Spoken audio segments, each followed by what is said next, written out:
All right, you ready for this? We're going deep on Oscar Ray Bolin today. Executed in Florida, 2016. Yeah, you probably know the basics already. Serial killer, multiple victims, case went cold for years. But get this, the way they finally cracked the case, it's wild. A tip. From the husband of Bolin's ex-wife. Talk about a family secret, huh? Yeah, the ripple effect of this case is it's fascinating. And we will get to the specifics, of course. We can't skip those. But for me, it's the interconnectedness of it all that really grabs me. Victims, families, the whole community, even the investigators. I mean, everyone is touched by something like this. It's like a web, way bigger than just Bolin himself. Yeah, no, that's a really good point. So to get how all this went down, we got to rewind right back to the beginning. I mean, his childhood. Not an excuse, but important context. Crucial, really. Absolutely. So the guy's born into this family, and they are constantly on the move, state to state, never settled. Parents, laborers, carnival workers, that kind of instability, especially early on when you're just a kid, it really messes you up. Yeah, I can only imagine. But, to really get it, we need specifics. Right. I mean, what are we talking about here specifically? Okay, so we've got reports about Bolin's father, physically abusive. And then, get this, there's this anecdote about his mother walking him to the bus stop on a leash. Wait, on a leash? Seriously? Yeah. We don't know all the details, obviously, why she did that. But, man, it's not exactly a normal upbringing, is it? No, it's hard to even picture that. I mean, does that kind of stuff, that early trauma, does that contribute? I mean, could it lead someone down a path like Bolin's?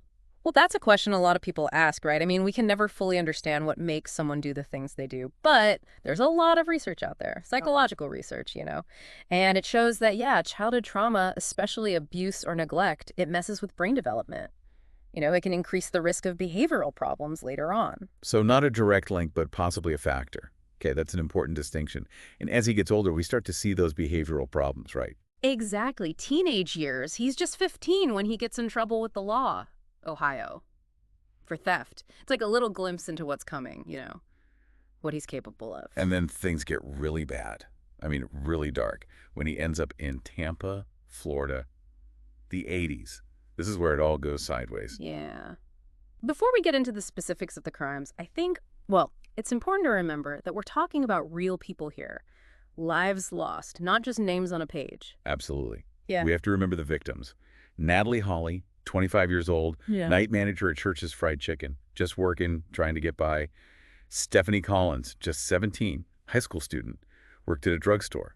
And then there's Terry Lynn Matthews, 26, found in her car, engine still running. Can you imagine? It's just awful. Each one of them, they had families, loved ones, people whose lives were shattered. And that's what we can't forget. And Tampa Bay in 86, I mean, think about it. These murders all within a few months of each other.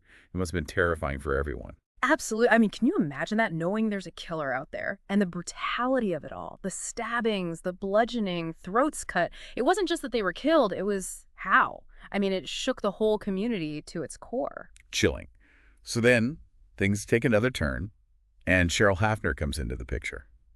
Bolin's wife at the time, right? Yep, married in 83, Yeah. divorced in 89. So yeah, she was with him during all of this. And she's a really key figure in this whole thing, both because of her relationship with Bolin and, we'll get to that, but she ends up playing a big role in bringing him to justice. And even before the murders, there's this incident. Pretty big red flag, don't you think? Oh, yeah. Back in 82, Cheryl accuses Bolin of kidnapping her, forces her into his car, drives her around for hours, doesn't let her go. He was actually arrested, false imprisonment, but the charges were dropped. Wow, I mean, that's a huge red flag. I can't even imagine what she went through, being married to him all those years. It's a question that haunts this case, What did she know, and when? Was she a victim too, or was there more to it? It's complicated and really disturbing to think about. Yeah, and it's that complication, that's what blows the case wide open years later. She's remarried, and she tells her new husband about things Bolin supposedly told her. And think about that, carrying that around, knowing it could help catch a killer, but maybe being afraid to say anything? I mean, that's a lot of weight. Yeah, her husband ends up calling the authorities, and that's what finally leads them to Bolin. It's crazy, isn't it? And what they find out next, even more disturbing. They start digging into Bolin's past, and they find links to other crimes, like this one case. Ohio, 1987. Bolin, he's with two other guys. They kidnap a waitress, rape her, and then they try to shoot her, but the gun jams. Oh, God. Can you imagine just thinking you're about to? And then, She survived. It's incredible, really. But it makes you wonder, right? How many others? How many times did he almost get away with it? yeah, that's the scary part, isn't it? You only know about the ones they catch them for. But what are the others? Exactly. You can only prosecute what you can prove, but you always wonder, are there other families out there wondering if their loved one? Okay, so speaking of, we need to talk about Deborah Diane Stowe, the Texas case, right? Right. So this one, Bolin's cousin actually comes forward and testifies. Says he saw Bolin kidnap Stowe, rape her, and then strangle her. 1987. So potentially a fourth murder. Was he ever charged? This is where it gets even more complicated. Texas, they decided not to press charges. They said, well, he was already facing multiple death sentences in Florida, so another trial in Texas would be redundant. Redundant. I get it, I guess legally, but it still feels, I don't know, like there's no justice for her or her family. Yeah, a lot of people feel that way. It's a tough one. You want justice for everyone, but then there's also, resources, practicality. Do you really need another trial? Right, right. But either way, at this point, they've got Bolin dead to rights, eyewitnesses, connections to other crimes, his own family testifying against him. Yeah, it was a lot to overcome. His own half-brother describes seeing Bolin attacked Terrell Matthews. Can you imagine having to do that? Testify against your own? No. That says something, doesn't it? They knew he had to be held accountable, no matter what. No question. Their testimony, the forensics, eyewitnesses, it all added up. It was a complicated trial for sure. But the jury, they found him guilty. All 3 murders in Florida. Multiple death sentences. And through it all, he always said he was innocent. Always. Even when they were about to execute him, he insisted. Wrongfully convicted, the system failed him, all that. It's hard to wrap your head around. It's like a disconnect. You see what he did. You know what he's capable of. And yet he's still holding on to this idea that he's the victim. Yeah, well, people are complicated. Capable of awful things. But also capable of believing things that, well, that just aren't true. We may never know what was going on in his head. Right before they, back in 2016. I read that his last meal was ribeye steak, baked potato, all the fixings, salad, garlic bread, lemon meringue pie, and a Coke. It's a weird detail to focus on, I know. But it's interesting, right? Here's this guy about to die, and he just wants a good meal. It's human. Yeah. Yeah, it is. Did he say anything at the end? I mean, any kind of confession or apology, anything? Nothing. He went to his death saying he was innocent.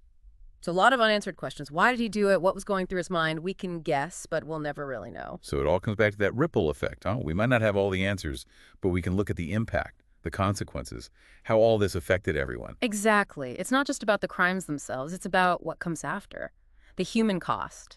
Trying to find meaning, trying to find justice when something so senseless happens. It's heavy stuff, You get caught up in all the details, the evidence, the why, but it's the people, the real people that stay with you. Yeah, those families.